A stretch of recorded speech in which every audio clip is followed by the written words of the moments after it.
चीन की मदद से पाकिस्तानी मिशन चांद पर भेजना कोई अनोखी बात नहीं। अमेरिका को एटम बम बनाने में किस मुल्क के सियासतदानों ने मदद की? सबसे ज्यादा कर्जा भी अमेरिका पर है। सुहेल वड़ाइच का जबरदस्त कॉलम। सीनियर सहाफी सुहेल वड़ाइच अपने कॉलम में नाउमीदी के शिकार पाकिस्तानियों को खुश होने की अहम वजूहात बताते हुए लिखते हैं कि माशरे जब बीमार होते हैं तो उनमें कुनूतियत, यासियत और नाउमीदी छा जाती है। हमारे यहाँ भी ऐसा ही माहौल बन चुका है। कोई अच्छी खबर आए तो हम सब उसके अंदर से मनफी पहलू तलाश करके दिल को तसल्ली देते हैं कि हमारे मुल्क में कुछ अच्छा हो ही नहीं सकता। हमारा हाल उस बीमार जैसा है जो अपने जख्मों पर खारिश करके उससे होने वाले दर्द का मजा लेता है। दुनिया में कई ऐसे लोग हैं जो अपने आप को ईजा देकर इत्मीनान महसूस करते हैं। बास लोगों को मिर्च की तलखी भी मुस्तकिल मजा देने लगती है। हमारी इस बीमारी में हमारे ओवरसीज नमक मिर्च छिड़क कर उसे उरूज पर पहुंचा देते हैं। कुनूतियत में इंसान को किसी दूसरे की खूबी, अच्छाई या मुस्बत बात नजर नहीं आती, उसे हर चीज टेढ़ी नजर आती है।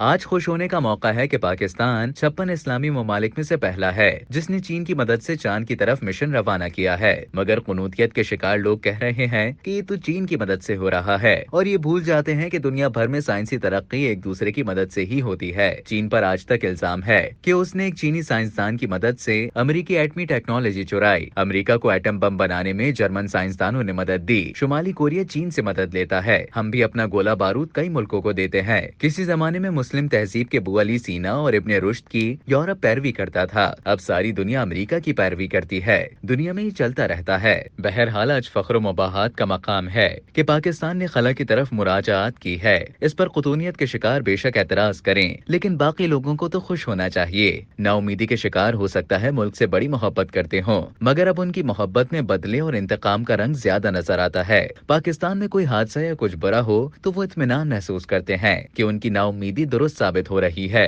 नफ्सियाती तौर पर इसे एहसास जुर्म कहा जाए या मुल्क के साथ वाबस्ता उम्मीदें तोड़ने के फैसले को सही करार देने का इत्मीनान, इसकी जो भी नफ्सियाती वजूहात हैं, मुल्क को इस रवैये ने शदीद नुकसान पहुंचाया है। इन कुनूतियों को पाकिस्तान में कुछ भी ठीक नजर नहीं आता। हर बात पर अपने ही मुल्क के लत्ते लेते दिखाई देते हैं, जैसे कि मुल्क की खराबियों में इनका कोई हिस्सा ही नहीं। मेरी नजर में ये रवैया बीमारी की निशानी है। ऐसे लोग बेजा नफरत, तासुब और दुश्मनी का शिकार होकर अपने तवाजुन खो बैठते हैं। इन्हें खुद को इस बीमारी से निकालना चाहिए। बदकिस्मती से ये कुनूती मादरे वतन से मोहब्बत करने के जज्बे से आरी हो चुके हैं। कोई इनसे पूछे माँ में खराबियां भी हों तो उससे मोहब्बत करनी छोड़ दी जाए। दुनिया के हर मुल्क की तरह पाकिस्तान में भी खामियां और खूबियां दोनों हैं। क्या इसकी चंद खराबियों की वजह से मुल्क को ही हदफ तनकीद बना लिया जाए? ये बिल्कुल गलत और मरीजाना रवैया है। कुनूतियों को छोड़ें। क्या ये हकीकत नहीं कि पूरी दुनिया में सिर्फ 8 मुल्क हैं जिनके पास एटम बम है और चोटी के उन 8 ममालिक में पाकिस्तान भी शामिल है। 56 इस्लामी ममालिक में से हम वाहिद हैं जो ये सलाहियत रखते हैं। बहुत से ममालिक हमसे मईशत में बेहतर हैं, असर और रसूख भी हमसे ज्यादा रखते हैं, मगर वो जुर्रत नहीं कर सके। कुनूती हर वक्त पाकिस्तानी क़यादत को बुरा भला कहते नहीं थकते, लेकिन जुल्फ़िकार अली भुट्टो, जनरल ज़िया-उल हक, बेनज़ीर भुट्टो और नवाज शरीफ में हजार इख्तिलाफात थे, मगर सबने आलमी दबाव, धमकियों और तगरीब व तहरीस के बावजूद एटमी मिशन को जारी रखा और उसे पूरा करके दिखाया।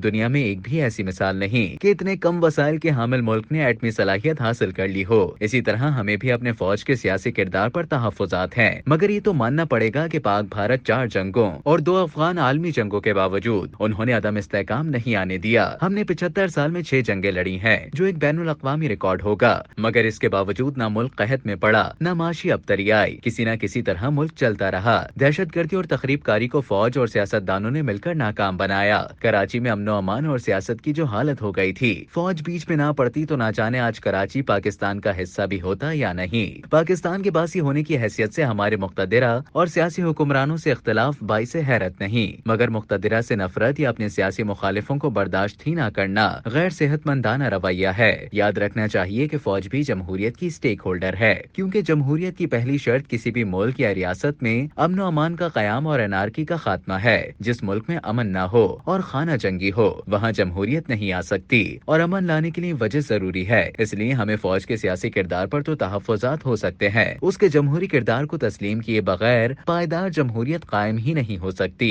इस बात पर भी खुश हो लें कि हमें अपने मुल्क से 100 गिले हैं, लेकिन 56 इस्लामी ममालिक में ये वाहिद है जहाँ इस्लामी और जमहूरी आइन नाफिज है। हम इस्लामी दुनिया में पहले हैं जिन्होंने जमहूरियत को अपनाया। हम वाहिद इस्लामी मुल्क हैं जहाँ भले या बुरे इंतखाबात बाकायदगी से होते हैं। बाकी इस्लामी दुनिया में इसका तसव्वुर भी नहीं। हम वाहिद इस्लामी मुल्क हैं जहाँ किसी हद तक आजाद मीडिया है। किसी भी मुसलमान मुल्क में बराह रास्त درخواست الیکشن نشریات دکھانے کی اجازت نہیں ہے۔ دبئی، سعودی عرب اور چین معاشی طور پر ہم سے کتنے آگے ہیں، لیکن وہاں تحریر و تقریر اور ڈیجیٹل میڈیا پر اب بھی پابندیاں ہیں۔ یہ سب بتانے کا مطلب یہ نہیں کہ ہم اور آزادیاں نہ مانگیں، بتانے کا مطلب یہ ہے کہ ہم اب بھی باقی دنیا سے کہیں آگے ہیں۔ ہم قنوتی بن کر نہیں بلکہ شکر گزار بن کر ان نعمتوں کا شکر ادا کرنا چاہیے۔ ہمارے قنوتی بھائیوں کو پاکستان کی ہر چیز ٹیڑھی نظر آتی ہے۔ ایک نے چاند کی طرف سفر پر طنز کیا کہ قرض سے جکڑے ملک کو یہ کرنے کی کیا ضرورت ہے۔ وہ یہ بھول گئے کہ دنیا میں سب سے زیادہ قرض امریکہ جیسے ترقی یافتہ ملک پر ہے۔ کسی بھی ملک کی ترقی امید سے ہوتی ہے۔ ہمارے قنوتی بھائیوں نے اسی امید کو عنقا بنا دیا ہے۔ ہمیں چاہیے کہ پہلی لڑائی اس قنوتیت اور مایوسی کے خلاف لڑیں۔ پاکستان کو کسی نے باہر سے آ کر ٹھیک نہیں کرنا، ہم پاکستانیوں نے ہی اسے ٹھیک کرنا ہے، اور یہ تبھی ٹھیک ہوگا جب ہم امید کی جوت جگائیں گے، مستقبل کے لیے سہانے خواب دیکھیں گے، اور پھر ہم سب مل کر ان خوابوں میں رنگ بھرنے کی کوشش کریں گے۔ پاکستان ہی ہماری جنت ہے، ہم سب کو اسی میں دودھ اور شہد کی نہریں بہانی ہے۔ قنوتیت جاری رہی تو یہ جنت ہی جہنم نظر آنے لگے گی۔ زاویہ نگاہ بدلیں، قنوتیت سے جان چھڑائیں، آپ صحت مند ہو جائیں گے۔